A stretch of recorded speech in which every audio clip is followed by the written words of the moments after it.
we were talking a little bit about the list of Weezer songs that you ranked Yeah. towards the beginning of this year. That was quite a project, and we went through that whole thing. Marc and I devoured that. Yeah. That is definitely some Marc and Tony candy for sure. Yeah, I'm not sure what I was thinking with that one. That was torture I inflicted upon myself. So Well, and there's got to be like at least 200 more Weezer songs that have been released since then. So yeah, exactly. Yeah. probably already out of date. Gotta do an update. Yeah. You do need to update that every year. Yeah. Yeah, there's that new one about having a dog. I heard that recently. I don't know if you're joking or not. No, it's real. But I was really waiting for Marc to say something about how Weezer. So speaking of Weezer, naked, huh? That was my segue somehow. Yeah, I was really interested. All right.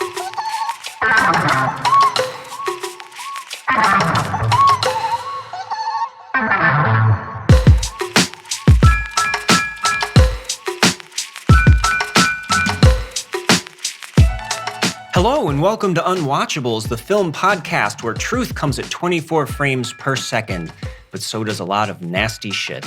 I'm Marc Dottavio. I'm Seth Troyer. And today we're kicking off season 2 with film critic Alex Dowd, former film editor of the AV Club and now culture editor of Chron, to help us tackle 2 films that beg the question, how much time can you really spend with a truly repellent main character? It's easy enough to root for a good anti-hero, but some movies challenge us to identify with really vile so-called protagonists. To that end, we're looking at Mike Leigh's harrowing 1993 character study, Naked, and Neil LaBute's 1997 dive into toxic masculinity in the company of men. Welcome to the Boys Club.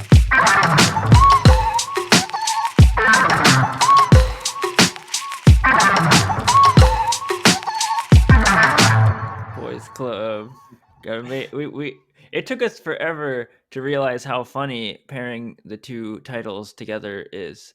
That it's a bunch of naked guys being in the company of each other. The Company of Men Naked will be the title of this episode, but just boys being naked in the company of each other.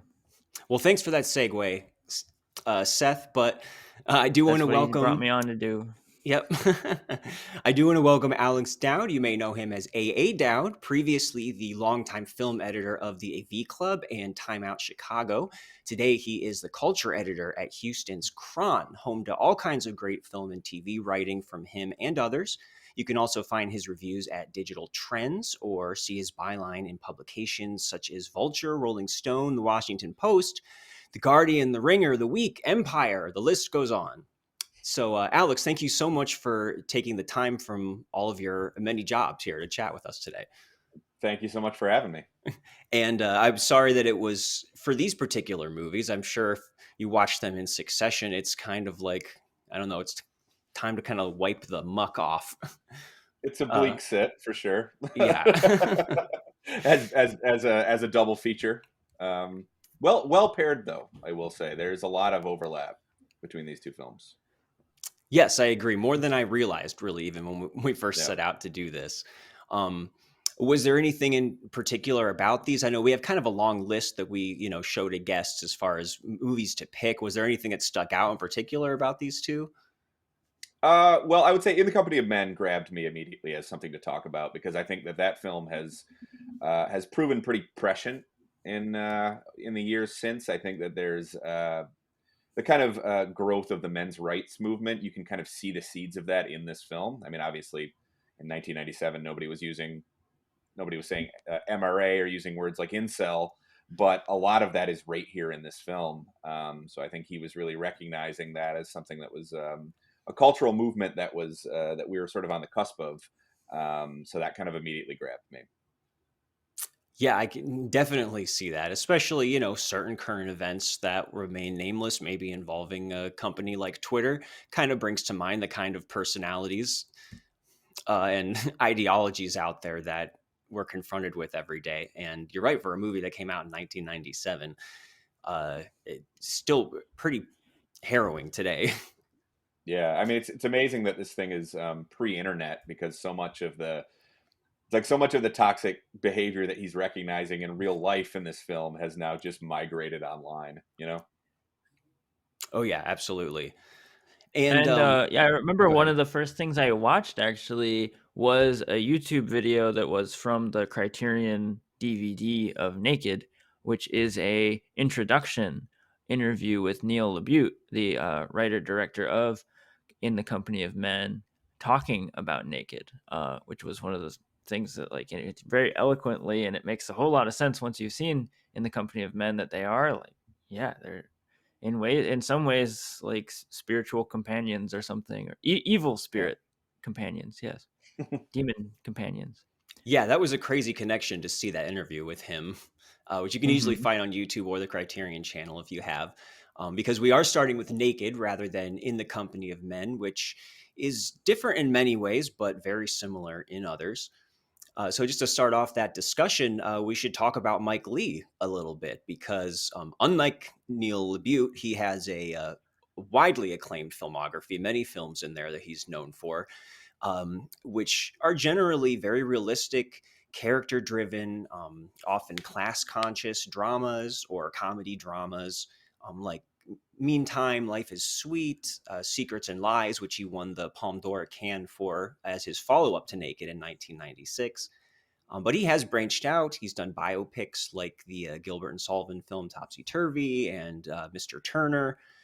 And it's kind of an institution at this point. You know, he has worked with a lot of actors like Gary Oldman, Tim Roth, Timothy Spall, Phil Daniels, Jim Broadbent. The list goes on and on. David Thewlis, of course, that we'll get to. And some of these movies deal with rougher material than others, but I think it's fair to say there is generally a streak of humanism that goes through his movies. Especially if you look at something like Happy Go Lucky, which I think is kind of like the good twin to this movie, like the It's polar close. opposite. Anti-naked. Yeah, it's the anti-naked. And yeah, so I mean, are you guys generally, Mike Leigh fans, I assume, or anything stick out in his filmography in particular for you besides this? I think this is his best movie, personally, even though it's in some ways I think it's kind of uncharacteristic of him because he normally isn't this fixated on people this despicable, I guess I'd say. Mhm. But yeah, I like most of his films, to be honest. I'm a big fan of Mr. Turner as well. That's his biopic about the painter. But I think there's something special about this one beyond just that it's so caustic, you know. Yeah, I think it is pretty interesting that sort of the entry points quite often for him are his like polar opposite films, which like, well, this one it does none of them really come close to the just sheer bile coming out of this one.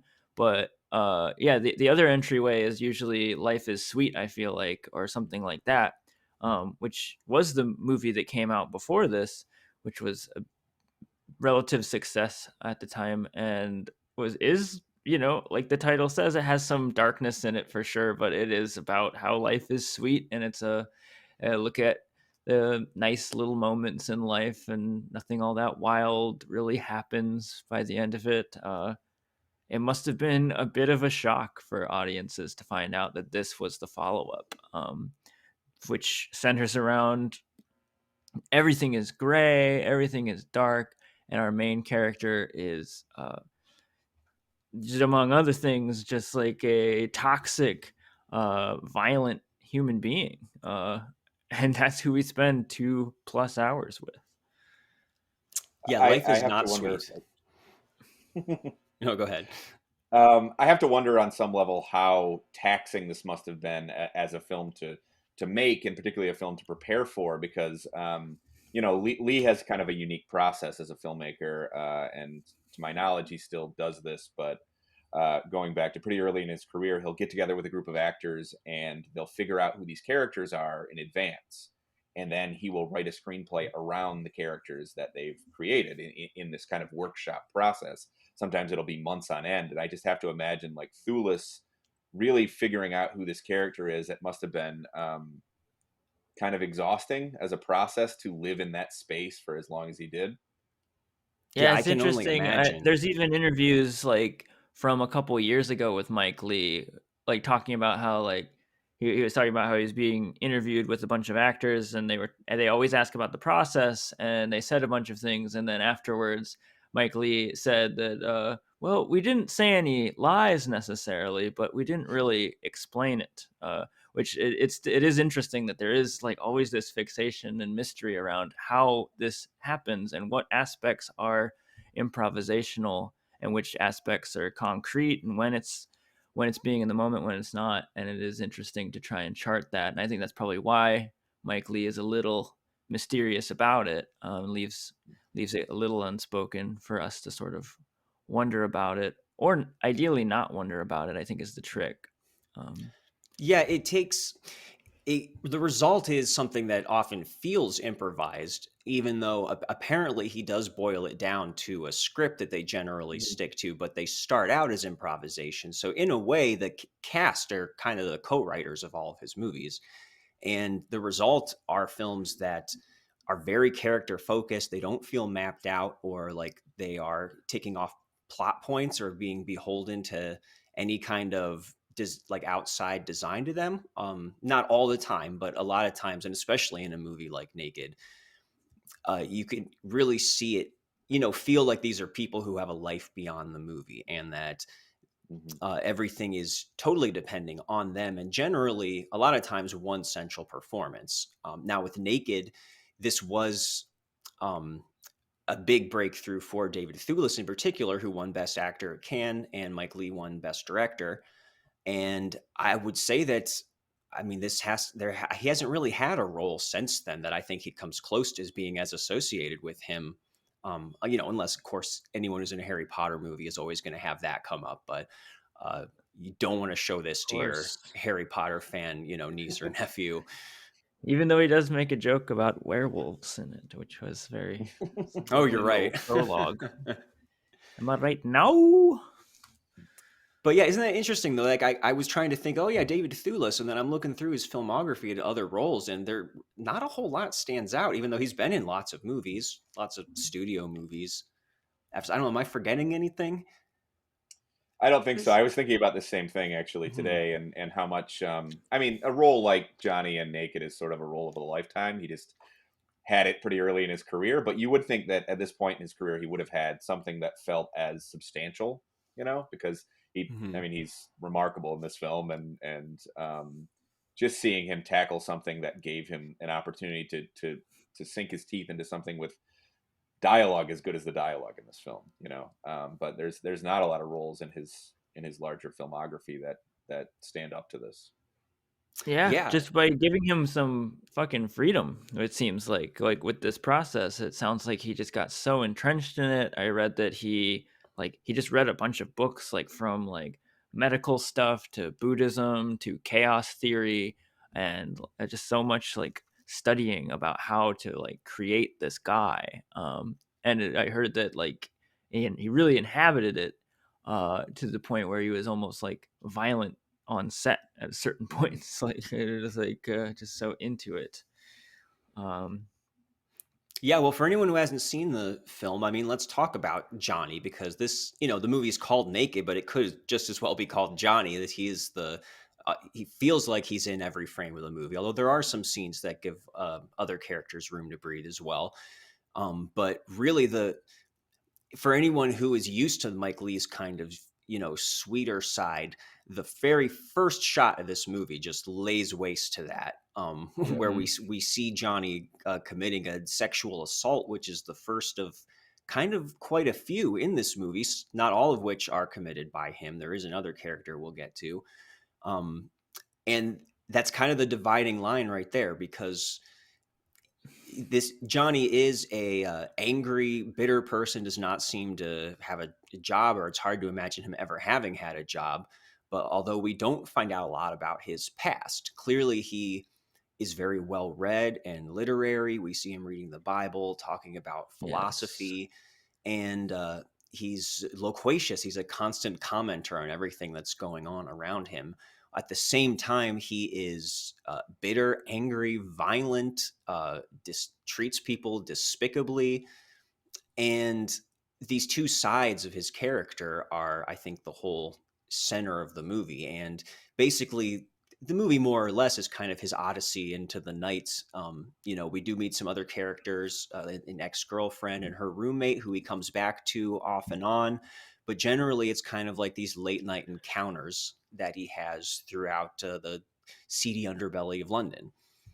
Yeah. And I mean, it is interesting that it begins with that rape scene because it is such a feature of Johnny's experience that so much of the plot is kind of strung together on his relationships with women, which are oftentimes toxic and violent, that instigates him running away, stealing a car, and just driving off. And I think the only place he knows to go to is an ex-girlfriend's house at that point, which he drives there and ditches the car and immediately proceeds to meet her roommate who is there, Sophie, who is like this wonderful kind of bubbly but a little broken kind of goth chick who lives there, and immediately strikes up a friendship that really quickly becomes also sort of this like digging his claws in a little bit, toying with her, like he does with most people, because he can be very charming and he knows that, and he can like sort of lure them in with all his like wild intellectual jokes, and then you feel him sort of like tightening the vice of uh, playing games with them and sort of in a way that he's getting off on the fact that he thinks, or is in some cases, like more intelligent and understands the situation more than the other person, and he really exploits that, and we see with Sophie. yeah, so Alex, how do you process Johnny as a protagonist? I mean, as you said, the opening shot, I was going to say the opening scene of the movie, but really the opening shot of it immediately is this gauntlet thrown down. I mean, will the audience accept following a character who's doing this in the very first moment that we see him? And I think that becomes kind of what the challenge the film is setting for audiences and for itself, to keep us interested in this person. And he does have a magnetic charm, which I think is part of the discomforting power of the film, is that we sort of understand why people would be drawn to him, why even people in his life who he's likely mistreated. This woman he comes and Louise, is that her name? I believe it's Louise. Yes. Yeah. Louise, who he comes to stay with. I mean, we're sort of led to understand that they were probably previously lovers earlier in their life, but it's been a while since they've seen each other, and based on what we've seen of him already, we kind of think, why isn't she immediately throwing him out of her place, the moment she sees him, especially because he's immediately very rude and toxic to her.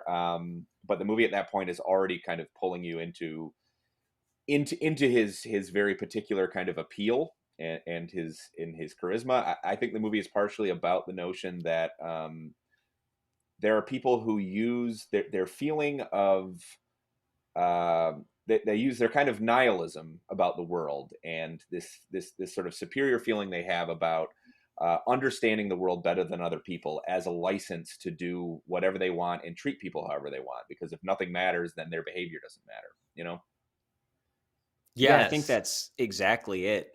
Because we meet a lot of different people in this movie that, for the most part, are dealing with some kind of a despair in their own way. Whether it's a major character like Louise or Sophie, we see Sophie, who kind of descends into this desperate attachment to Johnny, which is not a great choice in the object of your affection, and he treats her like garbage, of course. But he meets a lot of people, whether it's the lady who's being watched through the window by a security guard, and he just helps himself inside and talks to her, and she's in this almost kind of catatonic state of desperation or sadness. And there's a waitress that he sees later who ends up kicking him out of the house, of just very sad, directionless, sometimes homeless people, and they're all kind of dealing with these things in their own way. And when I see Johnny, it just seems like his way is just to talk and talk and talk. And it is it is often funny and clever and witty, and that's what makes the film watchable to the extent that it is. But I think that Mike Leigh is careful to remind us not to be too charmed by him, because then we see him just do the really ugly acts of violence against people in this. Yeah, I mean, Oh he can't yeah. go 10 minutes without doing something despicable to somebody, you know? Yes. I actually, watching it this time, I couldn't help but think of After Hours, the Martin Scorsese movie. I'd never really made that Mm. connection before, but some of the middle of this film, anyway, I think plays a little bit like that, except that in that film, Griffin Dunn is sort of having the world happen to him. And I feel like in this film, Johnny is very much happening to the rest of the world. Yeah, he's inflicting himself. Yeah. Yeah. Uh he's like a toxic Alice in a really really sad Wonderland kind of thing in the middle portion, where yeah, he just takes off sort of in the middle of the night from Louise's, and much to Sophie's dismay, who's like, I want to go with you, where are you going, and everything, and he's just like fed up with her, and like he just goes off and is just out for a long time, like going from one person to the next. And it's again like even the setting is very cold. It's winter. It's very fitting that we're doing this episode. It's sort of winter has just hit Ohio for us, at least, and I found it very fitting that we're doing Naked, which I think is one of the like quintessential like it just looks cold. It just and yeah, these street scenes where he's just wandering and meeting people in desperation. It's just like a very cold movie, difficult in that way. It's a cold place to be caught naked, that's for sure. And Yes, I good call, love that you Marc. brought up After Hours, because the last time that I watched this, I was thinking about Eyes Wide Shut, which it's a very imperfect comparison, because I know that that movie is a very different protagonist, and the whole tone of it is more like dreamlike and artificial and Christmas. involves upper class, but there's the Christmas connection. Whereas here we're getting the kind of very bottom of the totem pole of London, and it's much more realistic. But structurally, it is like he's setting out on this odyssey, and he's encountering all of these different characters and making kind of almost connections that are just never consummated, whether that's literal in some cases, or it ends with him just getting his ass kicked, um, or him never wanting to get too close to someone. That if the whole way that he regards sexuality is through violence, and that seems like too close of a level of relating as a human. And so even when Sophie, who becomes obsessed with him, kind of when he first assaults her, it's kind of I believe it's in response to her saying something like, I understand you, or I like you. And I know it's kind of that old joke maybe of, not wanting to be part of a club that would have you in it. Mm-hmm. And yeah, so I found it interesting to think of it, I guess, in those terms. Well, I mean, it's a dark night of the soul, right? Except that Mm. I think the movie sort of suggests, unlike, say, Cruise's character in Eyes Wide Shut, I think this is a character who has basically made himself immune to learning those kind of lessons. He's not somebody who is going to take anything from these experiences and change as a character. He's kind of immune to that kind of development. Well, yeah, you get the feeling that he knows, he does know that he is toxic and that he is a problem. He of course throws it out at the world that like he is, he can make up all kinds of excuses and things about how like the world is evil and that I inhabit, so I am just mirroring it back at them, and so therefore it doesn't matter and everything. Which is he like weaves all kinds of like convincing arguments for nihilism, and just like showing just like how much more authentic he is than just these dull drones that he meets on the street or whatever it is. But it's quite often very easily deflected,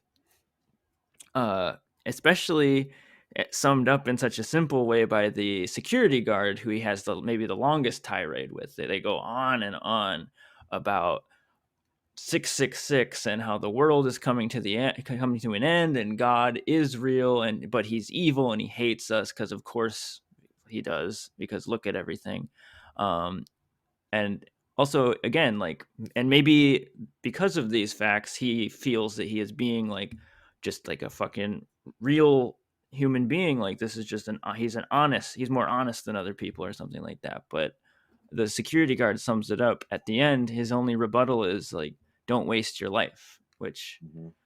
I can't help but come back to whenever I encounter people in my life that are kind of like Johnny. I don't know. They're like, yes, we can bring up all these things and like view nihilism or like being shitty to each other as like just like a real normal thing that we can do. But it's I don't know. Like, okay, that's fine, but then what? Like, live your life or don't live your life, kind of. I love that little rebuttal that he has after being viewed as sort of like lowly compared to Johnny in his tirade the whole time, which is, he's like, let me tell you, little simple employee of a security company or whatever.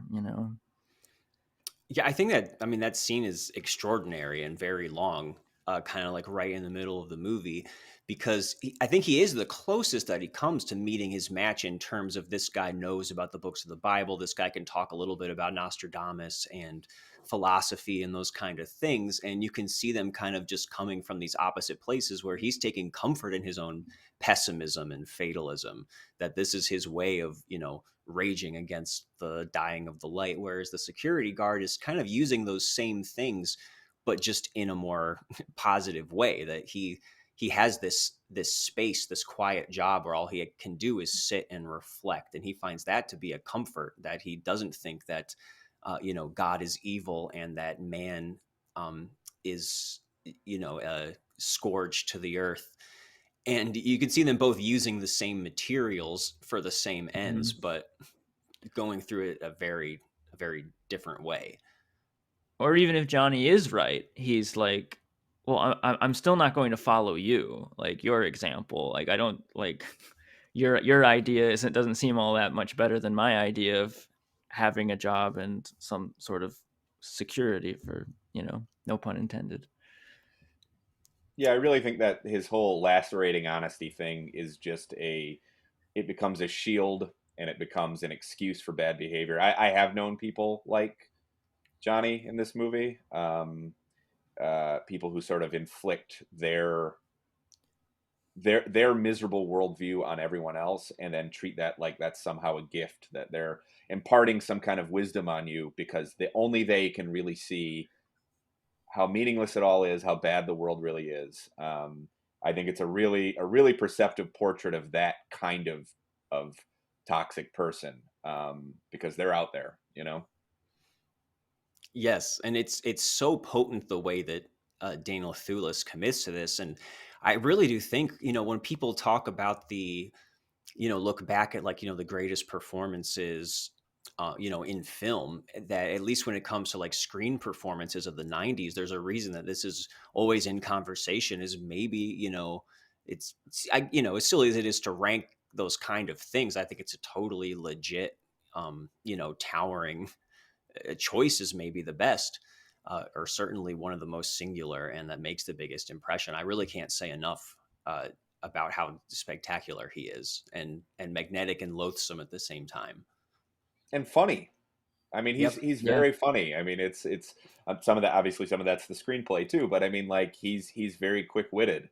So it's easy to be kind of seduced by this performance he's always giving, because Johnny himself is performing constantly in this film, I think. Right. Yeah, that's like part of it.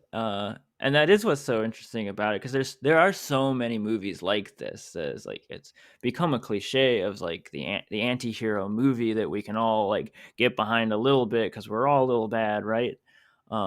It's really amazing because on paper it feels too much that a movie begins with this character who is a rapist, and like we witness it.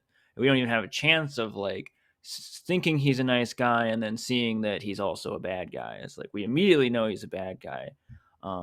And we are, I mean, if anything, maybe it's not loving him or anything or being like interested in him. It is like a morbid curiosity that that is inspired by the filmmaking and the performance that goes on here. And it is really impressive, the push and pull that happens. Yeah, and that's what I am interested to ask you guys too. Is how does this balance out as far as being an unwatchable, movie? It's certainly not a great time, but it also is entertaining in a lot of ways as it goes along, and maybe not as I don't know, but it's every time that I think this isn't as difficult to watch as I remember it being. Then something happens where I'm like, oh God, yeah, it kind of is, I guess. So I mean, where do you fall on that basically as far as the experience? Has it become exhausting? Does it are you able to stick with it? I have a pretty strong constitution Mhm. when it comes to unpleasant viewing experiences, I guess I'd say. That's kind of a generic answer, I guess. I guess in this case, what I would find numbing is if the film had no insight about this character, if the film was just him committing one atrocity after another or something, and if that was supposed to create this numbing effect for us. But the film is written in such a way that it is kind of constantly knocking you a little off balance, drawing you into these conversations. I mean, there's almost a certain screwball quality to some of the dialogue exchanges in this. There's I mean, obviously this is a lot darker than anything you'd see out of classic Hollywood or something, but I do think that some of there's a kind of sparkling wit,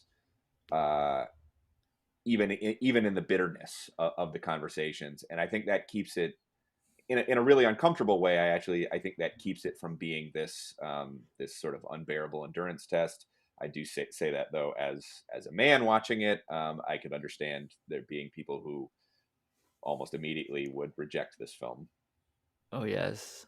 And I mean that it's so interesting that there is humor in this, that it does get you caught up in it. It's genuinely funny at certain points. The back and forths are just so like wild and wacky to follow, but even the humor is kept in check and sort of has its own arc. I noticed this time around that like one of the classic things like at the beginning is that Johnny walks into a room and he immediately starts pointing at everything. It's like, oh, who's this down over here? And this little guy in here, and I'm making a little reference to that book you've never read over here, and blah blah blah blah blah. And he does that at the beginning and like very verbose, and I think that like is one of the things that like brings you in, and brought Sophie in that first exchange. And then we go to the waitress like almost an hour and a half later of like us having to live with this guy and seeing like sort of the pattern and sort of like following his like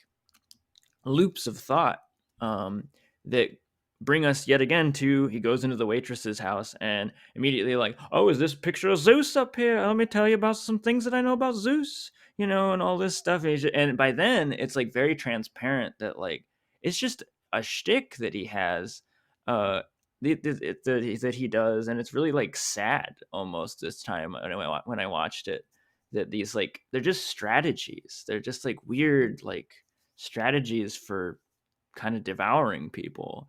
And he Yeah, knows it and you know it. Yeah. That's a good way to put it. It's a social strategy in some ways. yeah, and that's kind of a good segue into a character I think that we're supposed to directly compare to him, which is this character. His name's either Sebastian or there's another name I think that we find Steven, out. I believe, is the other one, right? Yeah, that might Yes. be his, and Oh, that's sorry, always Jeremy. Jeremy. Okay, that's Jeremy, right. yeah.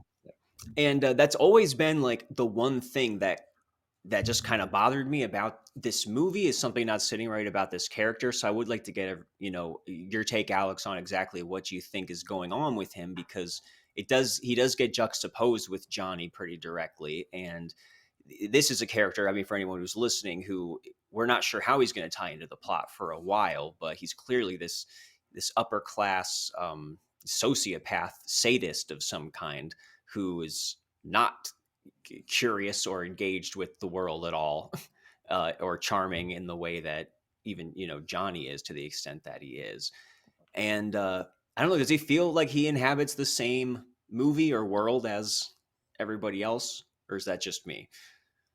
I think he does. I think that he exists almost solely as a point of contrast in the film. I think that he very clearly is a device in the film to get us thinking about Johnny and why we might accept behavior from Johnny that we don't accept from this guy.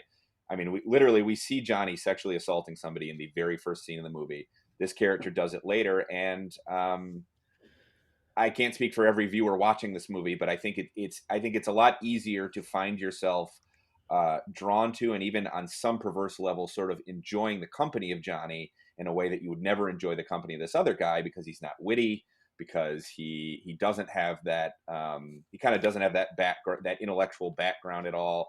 He is a lot like Johnny, but without any of the qualities that that seemingly redeem Johnny. But I think that the movie may partially be about the idea that we accept horrible behavior from certain people because there's something amusing or charming about them. But ultimately, these guys aren't really all that different. They behave in a pretty similar way. One of them Mm-hmm. just has certain entertaining pretensions. Yeah, they're both abusing the patriarchy just from different like standpoints, and abusing their power from there, especially towards women. But I mean, I could see a criticism, and that has been sort of, it's definitely unorthodox, that feeling, especially at the beginning when we start cutting to Sebastian and like sprinkling him in, and we don't know exactly how he's going to fit in. And I could see that it feels like maybe just one extra element. I could see that for viewers. I do like, there is something about him in the third act when he does finally like become interwoven in the plot a little bit more, that works for me as this sort of, again, like it you use the word screwball, and the this coming together of like Louise and Sophie against a common enemy is sort of this, yeah, it feels a little bit of a screwball situation, like this, oh, this evil guy is like taking up residence in our in the other bedroom.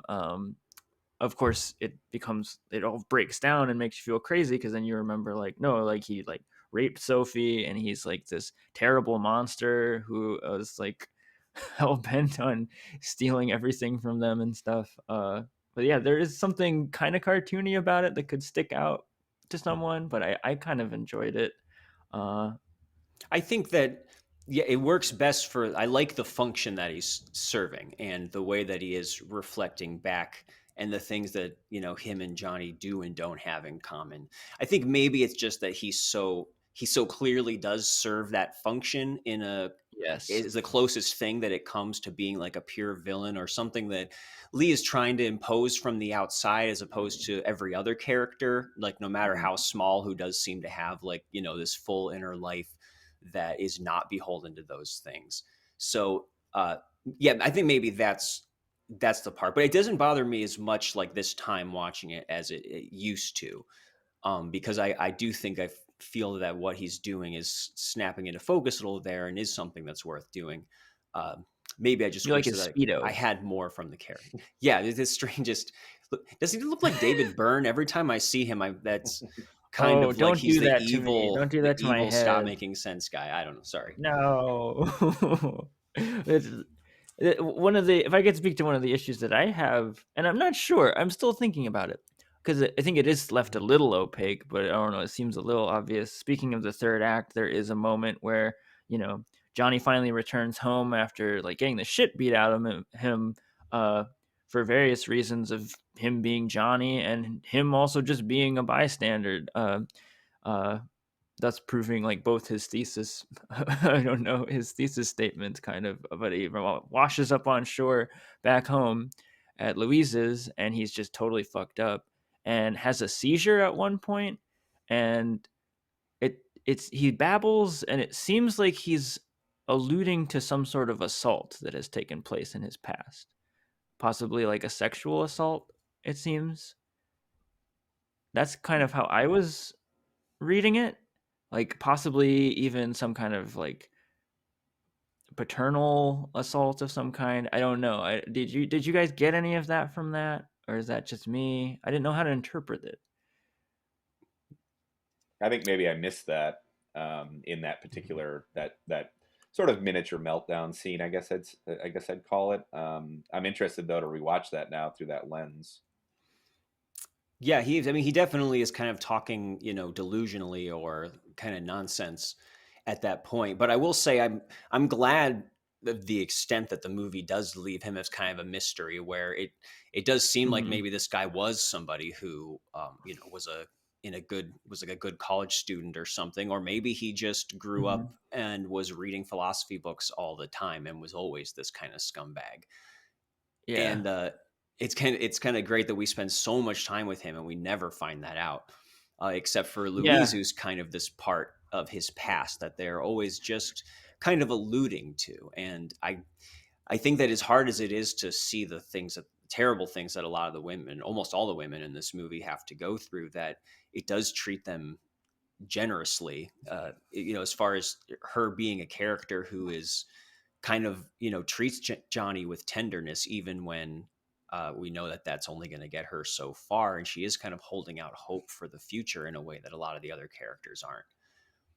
Yeah, I mean, to close the fit thing, that was just like a little thing about that, which I was just trying to figure out. Like, I do like that things are left open with Johnny rather than like making any sort of excuses. So I just worried about any sort of like easy excuse that like, oh, because X happened, that's why he's like he is or whatever. Which but I don't know. Yeah, but as far as the allusion to Johnny's past that I do like, it is with Louise, which is this sort of like almost a misty-eyed portrayal of the past that they had, like which you can imagine like a lovely kind of nice version of Johnny dating Louise, like back in Manchester, like going to rock shows, having a nice time. They just speak of it as this like lovely time, and he's like, you really do believe, I couldn't believe her performance this time around. You really do believe that it's not just that they were lovers, it's that like they really see each other. They are sort of companions, and they get each other. You really get that by the end of this movie, and it's not something I forget about it, and it's something I don't expect at all. That kind of heartwarming aspect, almost. Yeah, Leslie Sharp is the actor who plays Louise, and we also have Katrin Cartridge. I'm not totally sure how to say her name. Cartledge, who plays Sophie. So as much as this is, the David Thewlis show, well, we do get some really great performances, I think, around him also. Yeah, I don't think it's a mystery where Lee's sympathies lie. I mean, Mm-hmm. um, Lee. I mean, he's dealing with characters in this that are monstrous, and also there's a deep misogyny that runs through the behavior in this film. But I don't think this is not a case where I think you could confuse representation for endorsement. And I think a big part of that is that Leigh doesn't make a lot of excuses for Johnny. It's not like there's one little piece of information that explains why he is the way that he is. I think he wants us to try to understand him on some level because he's a person and there are people like him out there. But I don't think that he's interested at all in redeeming this guy. Yeah, absolutely. I feel like he deeply understands him, but is certainly not celebrating him. And I like what you said, Alan, too, about this is not a character that changes or learns anything as the movie goes on. In middle school, like English teacher talk, he would be a static character Mm-hmm. who does not go through something that dynamic by the end. But that's kind of the whole point, that at the end, especially, he's given this chance by Louise to kind of return with her to Manchester and possibly do something. And the film ends with, and this is, we go ahead and spoil things on this podcast, but it ends with him basically rejecting that class, that gesture, and hobbling just endlessly forward in this amazing final shot. And that is how I see his character, that he's not actually looking for an answer or a destination, that he's, I don't know, to use another joke from a Woody Allen movie, he's a shark that needs to keep moving or it'll die. Yes. And that's what that amazing, like, extended final shot takes us. Yeah. There's a selfishness, of course, to that gesture, but there's almost a sweetness to the gesture too that you can locate. That he knows deep down what he is, that he's like too far gone at this point, that he knows that, like, oh yeah, I go and spend more time with Louise, like destroying Louise. Like, so it's almost like he's realizing the best thing he can do is like just hobble off and disappear and just try and get away from the people that he cares about. Well, but hold on, he robs her, doesn't he? I mean, he takes her money on the way Yep. out too. Yeah, So that's I don't see a ton of I think it kind of nobility goes. in I that think it goes exit. round and round a little bit. Yeah, I think it does Yeah. go round and round a little bit in my head. Because yeah, I don't know. It's like, I actually thought this time of the ending of Train Spotting, because, and not just there's because, that. not just because, trying to remember the name, Ewan Bremner is also in this, obviously in that small role, but I mean, it ends with our main character, I think making a pretty selfish choice, honestly, and leaving. I guess the motives might be a little different for his character than they are for Renton and Train Spotting. Mm-hmm. No, you're right. I mean, like, everything all points back to, like, regardless of all the little theories we can have about him, it all points back to him being a piece of shit, whether he's admitting it at a certain moment or not. Yeah. And I do wish there was a cut out with that cool, I think it's like Underworld or something, that song that plays at the end of Train Spotting. That would be great. Yeah. Cut it with the end of this movie. All right. Well, I think that it's pretty obvious at this point none of us are going to be unwatching this movie, because it sounds like we were all pretty taken with it. And I mean, it is a classic for a reason.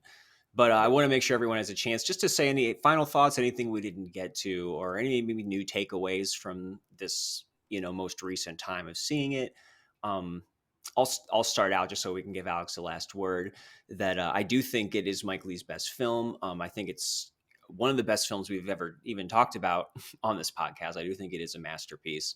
And as far as just a character study and what character studies do, this is about as unflinching as they get and unforgiving.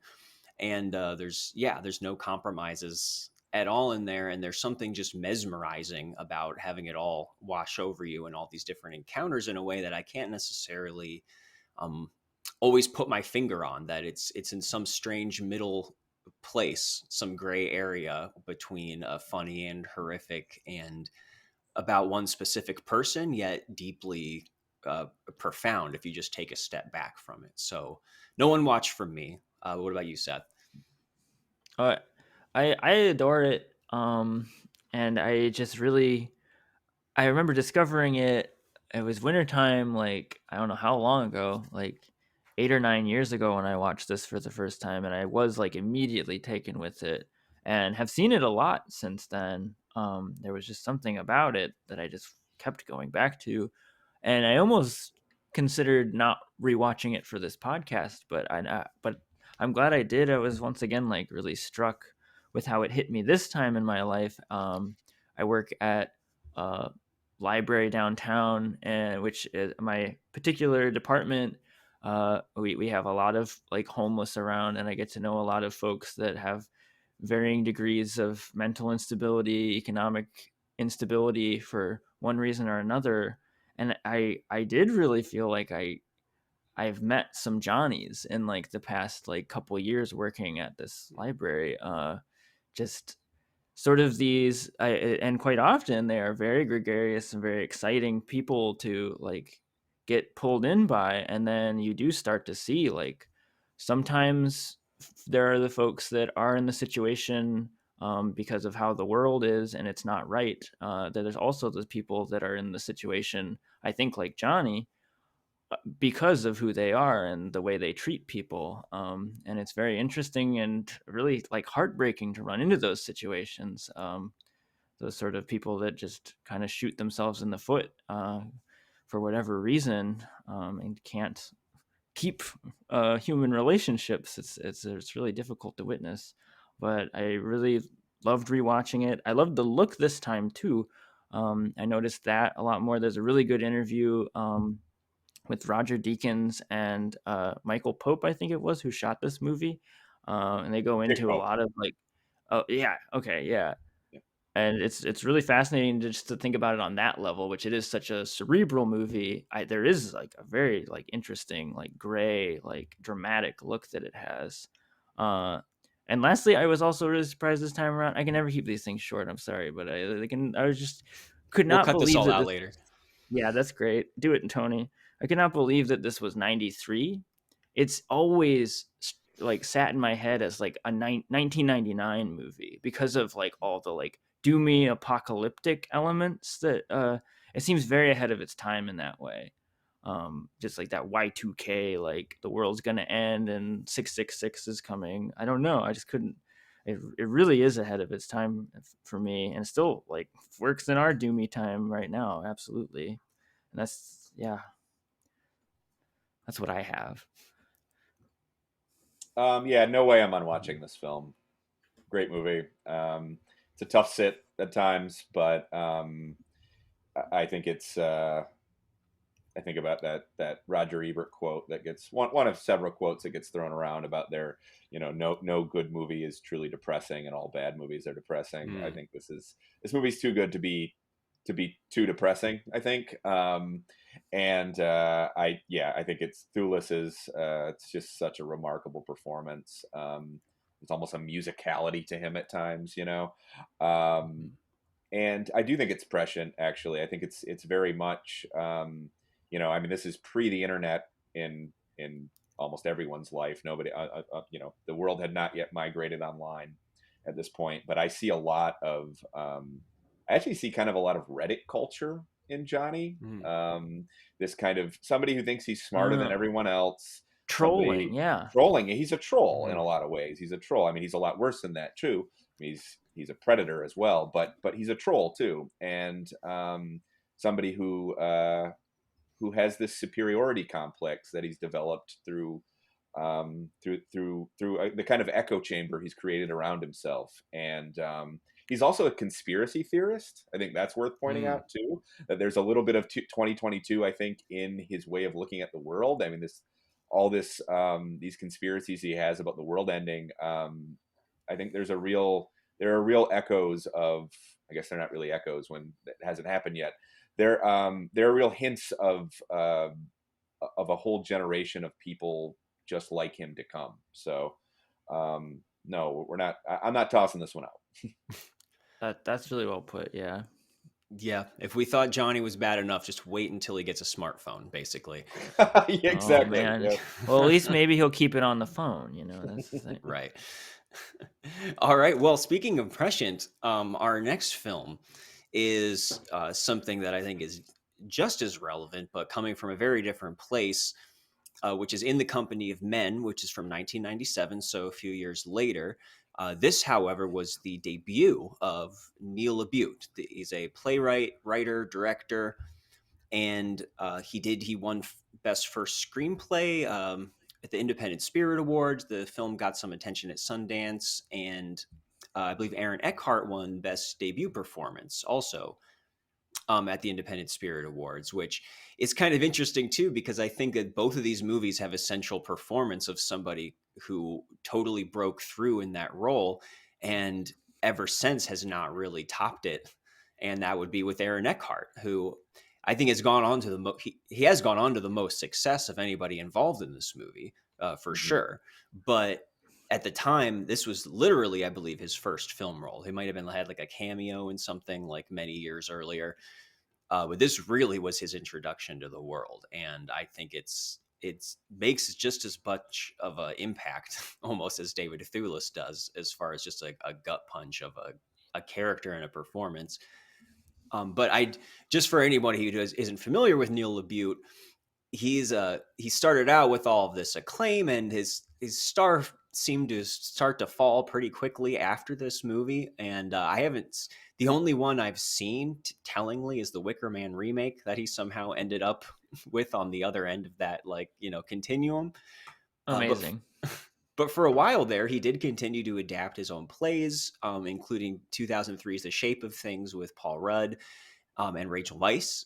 He worked with stars like Gwyneth Paltrow in Possession and Renee Zellweger in Nurse Betty, which might have been his biggest success after this. I remember reading that it won something at Cannes, and but slowly the reviews started getting worse and worse. A lot of kind of forgotten Hollywood movies, besides The Wicker Man, stuff like Lakeview Terrace and the American remake of Death at a Funeral with Chris Rock.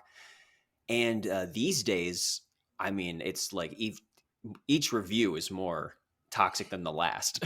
And I don't know, have you seen any of these movies, Alex, or is this fair?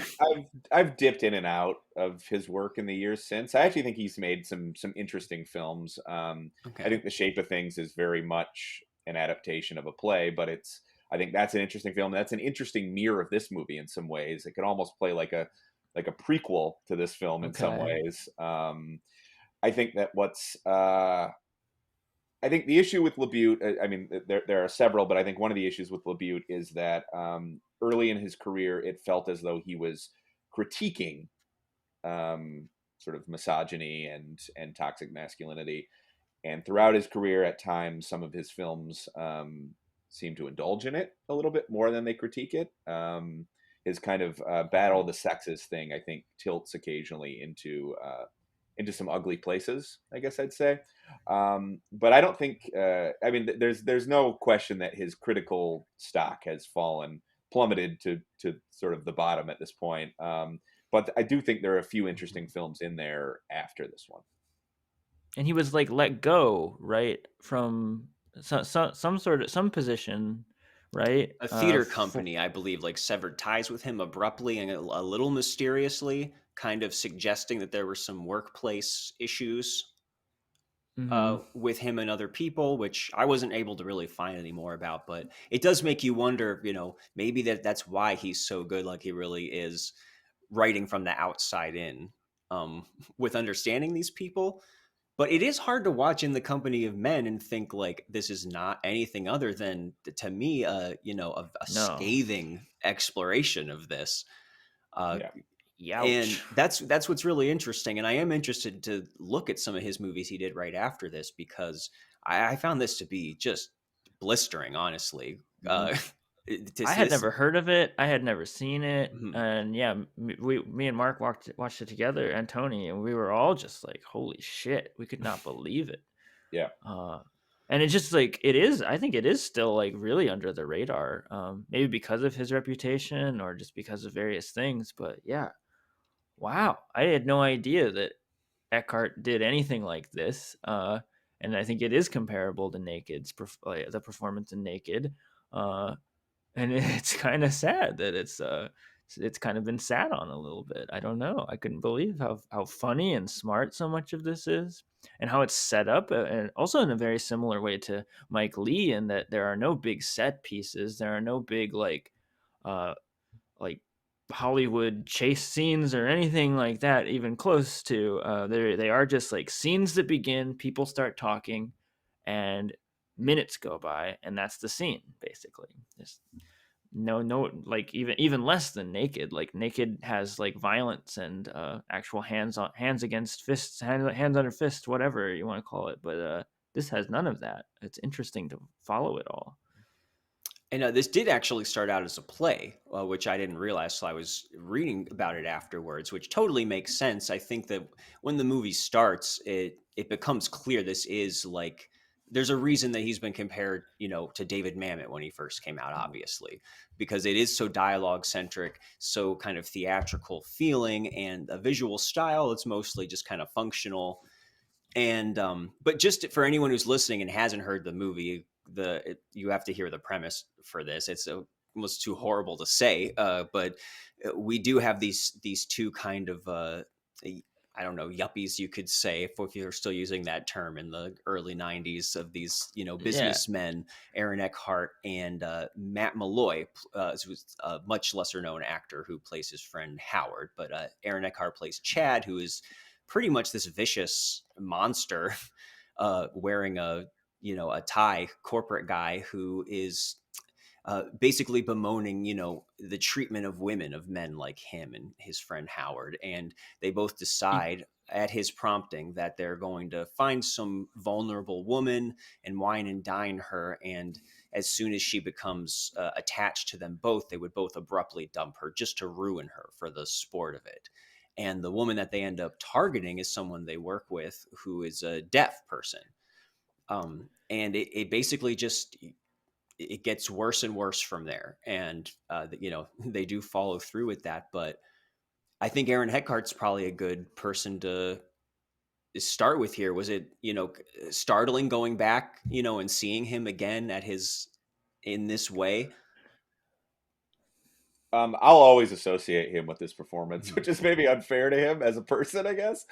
But I mean, I saw this movie in '97, and it's sort of stuck with me ever since. And there are, I think there are echoes of it in some of his films in the years since. But I think you're right that, like Thewlis, I don't think he's ever done anything that's on this level. And it's interesting to look at the comparisons between them, because it's in a totally different register, these two characters. Like Johnny, you would never confuse Johnny for Chad. I mean, Chad is the type of person Johnny would likely rail against. But they're both these kind of magnetic monsters in a way, and they both have a certain charisma. And it's genuinely fun to watch Eckhart in this role, even though almost everything that's coming out of his mouth is appalling, Yeah, I mean, talk about ahead of its time. His name is Chad, right? and he is like very clearly. We don't have to learn anything about his background to know that he comes from probably some sort of horrible frat house, some college bro frat house in his past, and that turned him into the performative jackass that he is. Because everything that he says is just like this meandering monologue that it feels almost prepared, like he prepared it that morning. Like, and he's like, or it's like similar to Johnny and Naked, that they are these like well tested monologues that he has to like make everybody at the water cooler laugh, right? And by any means necessary, no matter how mean any of it is, or sexist, or how much he's pulling anyone who's in the room down, he's going to do it because it means he's going to be top dog or whatever. It is interesting that Aaron Eckhart kind of played to this character, even though he hasn't had much like bigger like starring roles, but they've always been these sort of like the white collar, like Thank You for Smoking, or even Harvey Dent, right? But more diminished versions of this, I guess, or more over the top versions of this. I don't know if it's Harvey Dent, but yeah. Well, it's funny. I think what makes it so effective is he has this kind of just square-jawed, handsome averageness kind of to him. He looks perfect for it. Yeah, which makes him this perfectly kind of banal monster that I think it's the same thing that in other, a lot of his Hollywood movies kind of makes him dull, where you put him into like a typical action lead rom-com kind of role and all that stuff disappears and there's really nothing that interesting or dynamic to pull you in. Whereas it's something where he has kind of a huckster, angle to him, like in Thank You for Smoking, or even just pointing out Two-Face, you have him being this kind of dull, upstanding guy in the first half, and then he gets a chance to have the bad part come out in the second one. And so this really feels like electricity. Like this is where it all came together, the perfect kind of role for him. And maybe he just didn't fit in with those other kind of, blander roles, like did not play to his strengths. At first, I almost thought it was bad acting, like, because until you realize it is acting. Like, he's performing through the whole movie. He's performing. Like Chad himself is a performer on multiple levels. I mean, we're seeing in any given moment in this film, other than maybe his last scene, he is performing. And I think the last scene kind of implies there's really nothing underneath the performance. Yeah, there's no there. Yeah, exactly. And But also, and so obviously he gets all the attention, and I think rightfully so for him being so But there's great in it. Howard. But Howard, yeah, this Matt Malloy, who really, this actually was his only starring role in a film that he's ever done. Everything else has been very small roles in some Mammoth films, actually. He also wrecks. He totally wrecks in this. Yeah. I was really impressed with him this week through, because the way that he plays this kind of passiveness and ineffectuality, while at the same time he's masking his own entitlement and anger and feeding off of Chad's, while still considering himself to be better, like a better guy than him. I think that's where this movie really, like, its teeth are sharp when it comes to him in particular. It's a total indictment of this self-proclaimed nice guy in a lot of ways. Mm-hmm. Like, and I think that if Naked is about, I think if the Jeremy character in Naked is about creating a contrast, I think that these two guys in The Company of Men are a contrast of each other too, in a lot of ways. And I think there's kind of a similar point being made in this film on some level, which is that as different as Chad and Howard are from each other in disposition and in self-image, ultimately they're not that different. And that's one of the many ways that I think this film is prescient, is that it understands something about the men's rights movement, which is that it kind of created an allegiance between guys like these two. It created allegiance between these men who are these kind of self-proclaimed alphas, and guys like Howie, who today would identify probably as an incel or something, you know? Right, who have a bunch of they're deep, they have a bunch of information and facts that they can throw at you as to like why the world is X and Y or something.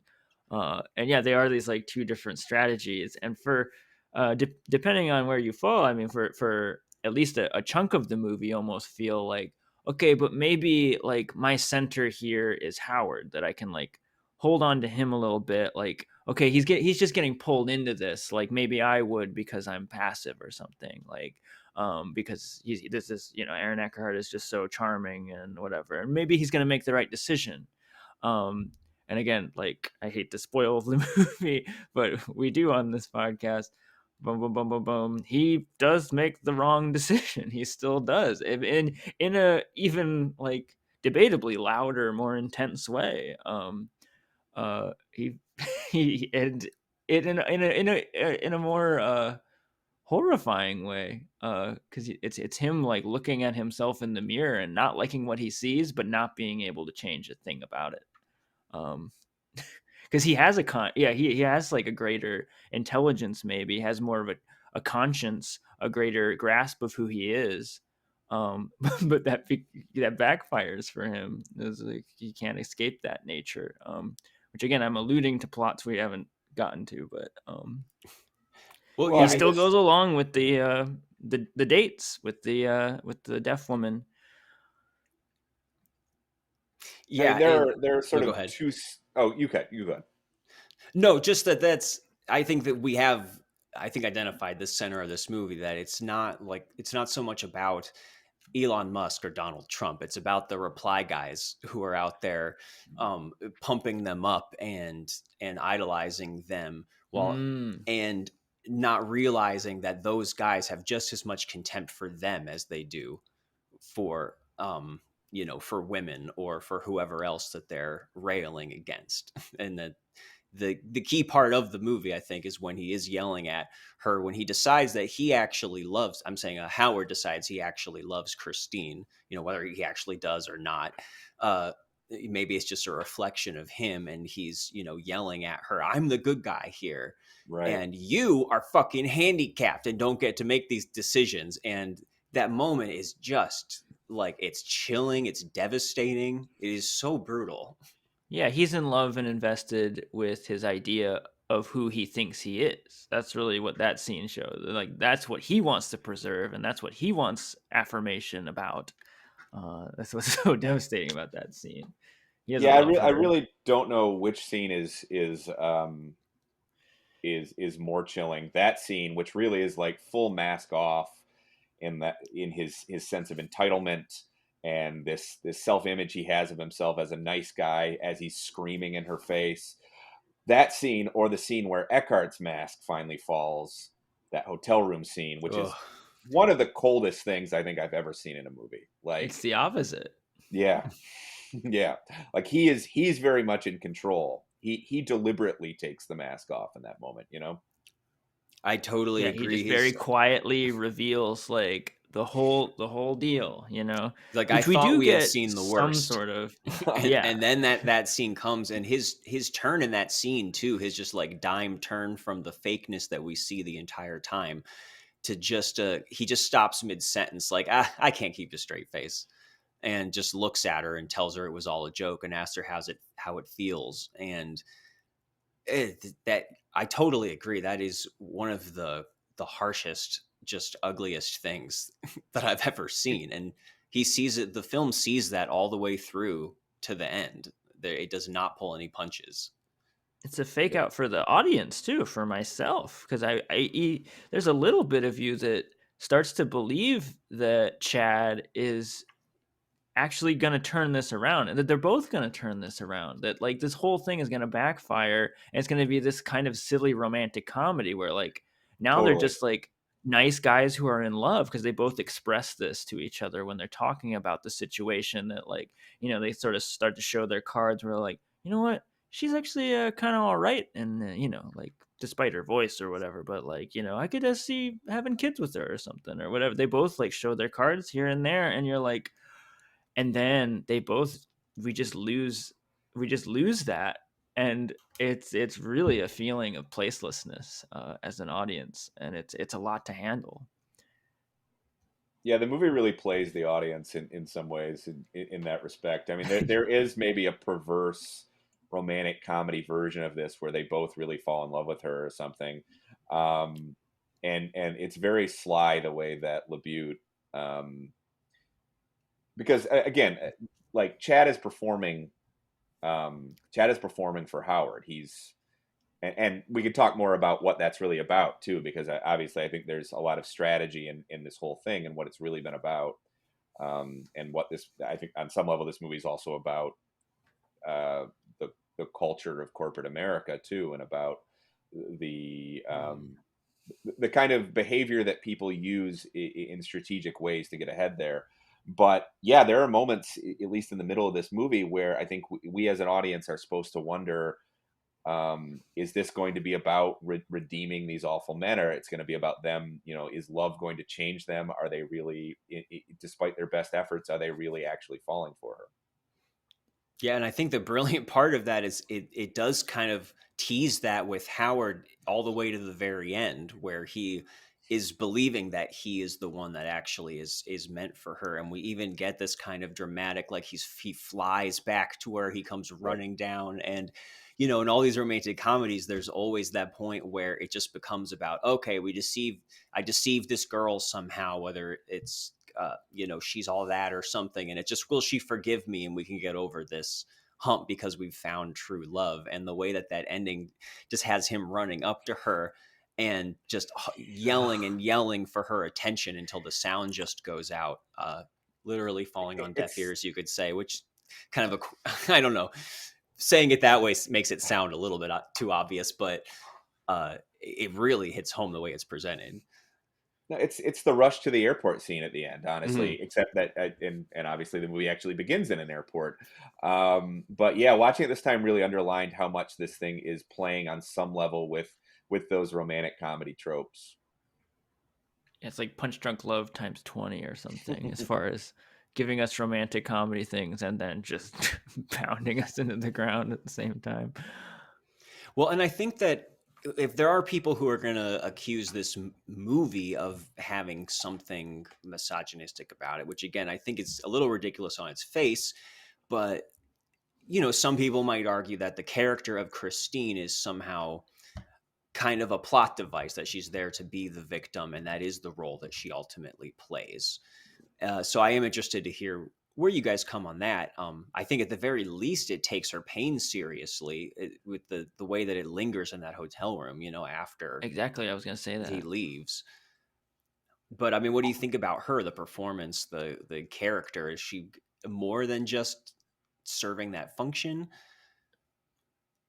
I think she gives the character a fair amount of nuance, and I think even in, I think even in allowing that character to sort of, because she has this kind of struggle in the film too, where it becomes about she's in the dark through a lot of the film, but it becomes about her navigating how to kind of let Howard down easy, because in her mind what's happening is that she's dating two men and one of them she likes more than the other one, and I think reducing her to just a device in this thing denies I think there's a fair amount in nuance in that performance and in the way she tries to navigate that when she thinks when she doesn't know what's going on yet. You're getting attacked by cats. So over sorry, there, I just huh, had a Marc? cat attack. I hope she didn't knock anything off here. That'll happen. She No, has but- really strong feelings about Christine. I do too. I think she does a great job. She's such a wonderful actress, and I think the thing that it allows us to see is that she is very charming and funny and very likable. In those date scenes, she's not just left to be this like, I don't know. I think the way of making it misogynistic would be to like just leave it all like she is just like this hapless loser, just being really needy and or being just some sort of like what they think like, which is like a shallow bimbo woman or something like that. But she is just she's allowed to be a character in this, I think, in a very real way, and also have like her own revelation of like kind of that, yeah, she's very human in that she's dating two people at the same time, and she's working through that, and admits that she had troubles with that, and comes clean about her own misgivings and confusion about it at that scene with Howard, and I think does a very good job of that. I think that's a total misinterpretation if someone has that opinion. Yeah, and I totally agree with you guys. I'm just playing devil's advocate here. But yeah, I do agree. And in a way, there is a sense where it's not that dissimilar from, say, like the Monica Bellucci character in Irreversible, where the film does pivot on a horrible act that is, inflicted on her. And there is a certain, way that she's representing, innocence or something that is being lost. But as the same as in that movie, she is allowed to be a human and a full character, and the film is doing right by the pain that she has to go through, while at the same time what's just so bold and tricky about this movie is it's to continue that metaphor further, is that it's like a film that is sticking us with her attacker, with the rapist for the whole movie, that these are the people who are our main characters, which is kind of what fits it into this theme too. And I know a lot of movies don't really do that, because like we said, there's a difference between an anti-hero and someone who you're like actively rooting against when they are the main character. And maybe that can be really tricky territory. Maybe that's why we don't see a ton of movies like this. Or I don't know, do you think there's anything to that? Someone who would watch this movie and say, oh, you couldn't make this today. Do you think that there's anything to that? I think you would struggle to release this movie and not get probably some I don't want to say wrong-headed, but probably some we'll say exaggerated discourse about it. I think there would be the representation endorsement crowd, I think, would have some problems watching this and discerning that this is maybe a critique of that.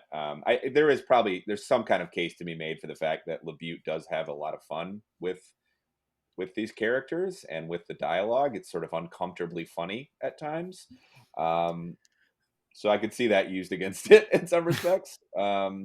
But I don't think he ever loses sight of the fact that this is very much about a deeply toxic culture and about toxic masculinity. Yeah, I mean, my first knee-jerk thing that I was gonna say is that it's like it's too subtle in its critiques or something, but at the same time, like it's incredibly verbose. Like one of the big, like again, like maybe it could be construed in certain ways just because it exists, I guess, because it is like a horrible thing that exists. But there's the scene where Chad who makes his like a subordinate who is black employee, he shuts the blinds and says like, show me your balls. And it's like this horrible, like awkward sequence after also like criticizing his like the way he speaks, like saying that basically saying that he needs to sound more white, and then also like making him show him his balls, and he does, and it's this horrible long scene that's so awkward. And I just could not believe that it like was happening. It was just so uncomfortable. And yeah, I can't imagine seeing that in a movie now. Because it is just like, yeah, it's just there's certain things that are just like, even if they are trying to get at some sort of truth, it's still just like awful that the scene exists at all, you know? Well, and he does not get his comeuppance in this movie. He wins at the end. Right. His character gets everything that he wants, which you find out is not even based in a normal motivation. You know, that he seems like he's a spurned lover acting out on that at the beginning, but instead, you know, his only explanation is that he just did it because he could. He was still with his girlfriend. He was probably more interested in fucking with Howard as much as, you know, with some other girl. Just fucking with you, dude. You take things too seriously. It's like It's a power move. I mean, Yeah. ultimately, right? Yes. It's a power move. I mean, because by the end of the movie, Howard has been demoted, and Chad basically has his job. So you start to understand this whole thing as part of the kind of cruel politics of the corporate world, you know, which doesn't let anybody off the hook. I mean, I think that his misogyny in this movie is very real, but I think that his motivations have a lot to do with just getting on top. It's this success first mindset, you know, which I think links this movie also to something like The Wolf of Wall Street. Oh yeah, for sure. And that scene that Seth brought up in particular, I think, is very much about the corporate mindset. Yeah. And Mhm. I love that LaBute does just imply that Aaron Eckhart's character has just been setting up his friend the whole time. That he doesn't come out and say that in his climactic, you know, revelation to him that it was, you know, he was the one who messed up the faxes that got him demoted. Or he just does a passing mention earlier in the film that he was passed over as being the lead on this project that Howard was put in charge of. And it's implied pretty strongly, but he doesn't come out and say that that was something, you know, that he was intentionally doing. So I think that's just a clever bit of writing, and there's lots of really good stuff like that, just little character building details. One of my favorites is when they're having a conversation in the bathroom, and Howard drops a bunch of change, and Chad just casually is like, "Oh yeah, here, let me help you," and he just pockets like half of his change before giving him the rest back. Like he can't even not just steal a couple cents from him, and it goes totally unremarked upon. Yeah, I mean, the title is, I think is telling. I think this movie ultimately at its core might be more about the relationship between men and that kind of the ugly dynamics in play in that than it is about their attitudes towards women. Although, of course, that's a big part of it too. Mm-hmm. Definitely, I'm aptly laughing, titled. and I could not believe how funny this was. I think it is actually really hysterical, a lot of it, especially the first half, which is just very clearly like we at least haven't seen like what they can do like to someone with these thoughts, but it is very clearly like we are made to laugh at these like real idiots, like real horrible, like just stupid guys that have these like they're cursed with this need to do this and talk this way, and it's just like, if anything, just like sad. We're just like sad laughter that I couldn't help but have. It's a really weird like crossroads to find yourself at with this first part of the movie, I think, and the comedy that this movie has, which is like, again, kind of, that's a thing with Naked Screwball. It does feel like Screwball, like the bunch of boys in college just razzing each other to the worst ends. I do Yeah. have to wonder if there might be sort of MRA types today who might watch this film and look at Chad and see somebody who's sort of I don't want to say a role model, but sort of a model of some sort. I don't know. I mean, I'm not interested Totally. in doing that polling myself, but I don't know. Right. I You think could it's totally definitely possible. anyone who's I think inclined to laugh with instead of at could certainly find that there. Right. And I think that's the big problem, and goes back to the discussion about it. Like, could this be made today? Like, no. And it's probably for those kind of reasons that we do sort of have more of an idea of like that occurring, and that these are big decisions that we make with what big art we allow on the big platform, right? That unfortunately it's like really shoved in our face that there are people, unless we do have it very much in the forefront, like flashing in your face to the point that it drags the movie down, that there is like something telling you that like, no, don't forget these guys are bad and you don't want to be like them. Like, I think that's like kind of the unfortunate place we're in with storytelling right now on a big platform. Well, it's the classic, Taxi Driver Travis Bickle thing. You can wear the T-shirt with him putting the bloody fingers against his head, or look at him as this person that is, with just fed up and had too much, and you can totally miss the whole point of it. Right.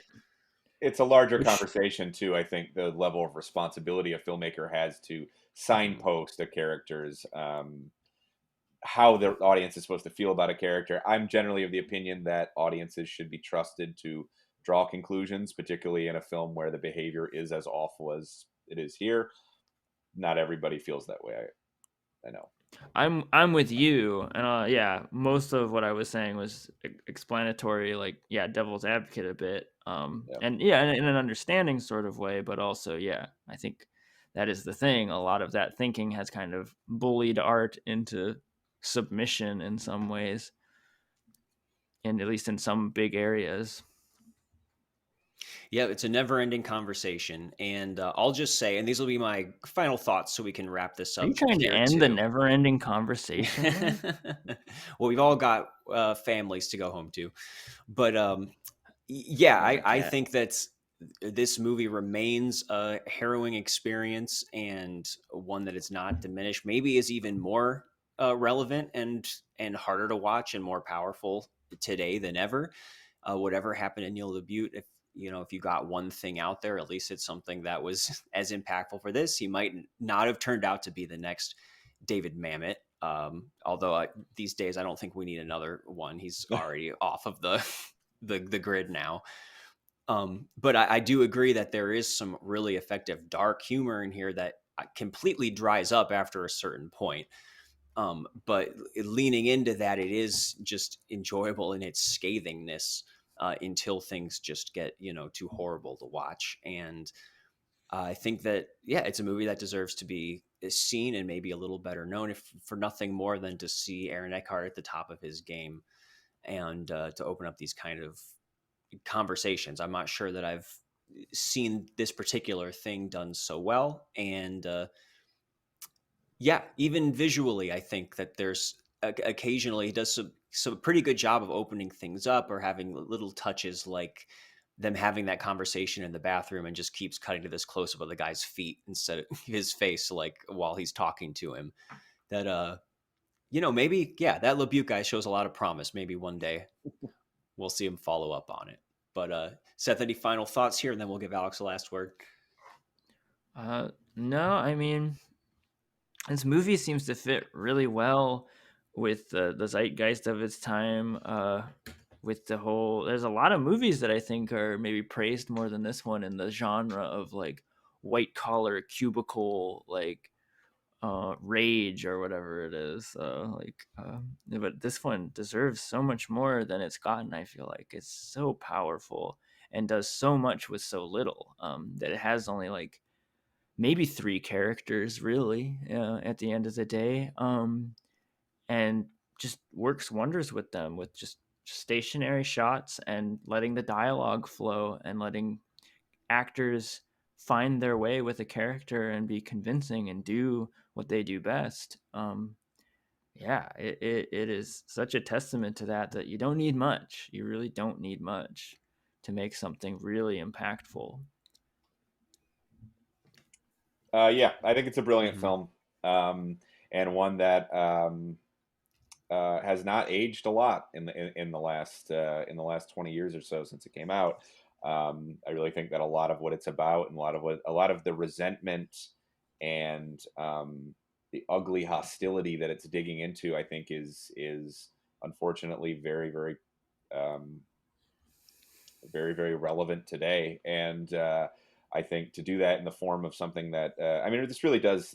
This is sort of, to me, this movie sort of looks like a platonic ideal of bringing a stage play to the screen too, and just capturing all the qualities about the play that that may have drawn people to his work in the first place, but never feeling stiflingly stagey or anything. I think it's just it's a great showcase for these actors, and yeah, a film that I think actually is pretty smart about kinds of misogyny and kinds of toxic masculinity, and the way that they sometimes align, and the way that they influence each other.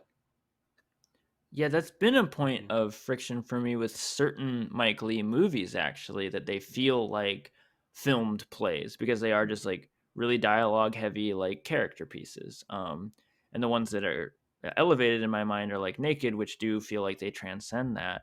And part of it comes from like maybe this like improvisational, like wanting to get like it is like about having these actors that you're just wanting to get like basically create sizzle reels, like create the best that you can create with this one person, and like it's their last movie they'll ever make or something, which happens sometimes, and other times it feels almost like precious that you are trying to keep everything, all these great moments that were like when we were filming, and in the moment it was like this wonderful improvisation or something, but I don't know if it necessarily like serves the greater film experience.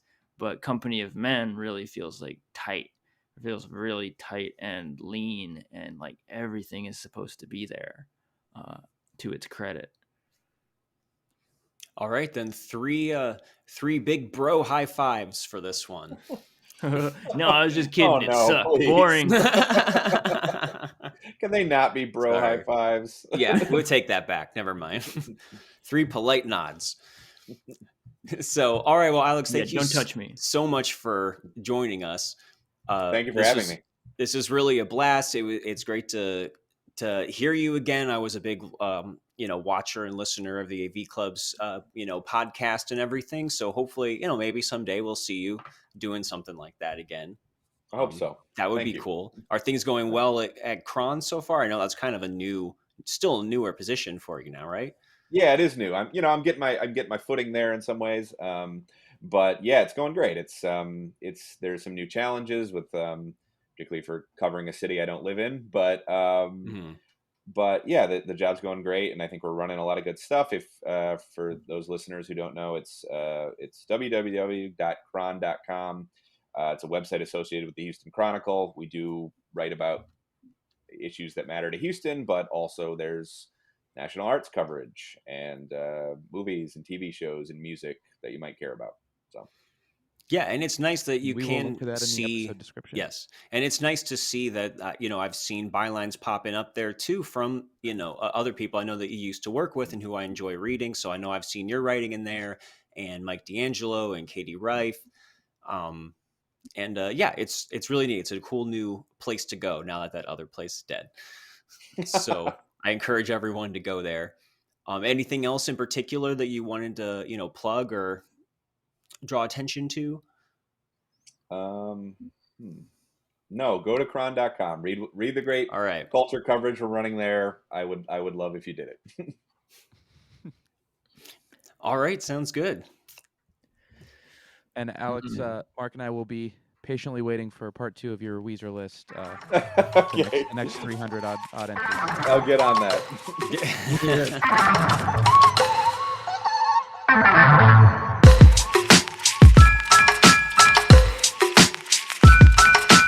Unwatchables is produced by Tony Scarpitti, hosted by me, Marc Dottavio, and Seth Troyer, with artwork by Micah Kraus. You can find Seth and I on Letterboxd under Marc Dottavio and Sloth Troyer. You can also check us out at unwatchablespod.com for links to our Twitter and Instagram, or support us on Patreon for bonus content and to have a say in what we watch. Thanks for listening.